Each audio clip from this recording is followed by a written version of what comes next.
Hindi ko kailangan maging perpekto. Ang mahalaga ay patuloy akong natututo at lumalago sa bawat karanasan.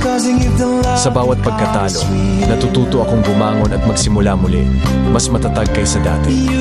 Ang bawat hakbang, maliit man o malaki, ay nagdadala sa akin patungo sa aking layunin. Ang tunay na pag-unlad ay hindi sa pagiging walang pagkakamali, kundi sa tapang na magpatuloy sa kabila ng mga hamon. Hindi ko kailangan maging perpekto. Ang mahalaga ay patuloy akong natututo at lumalago sa bawat karanasan. Sa bawat pagkatalo, natututo akong bumangon at magsimula muli, mas matatag kaysa dati.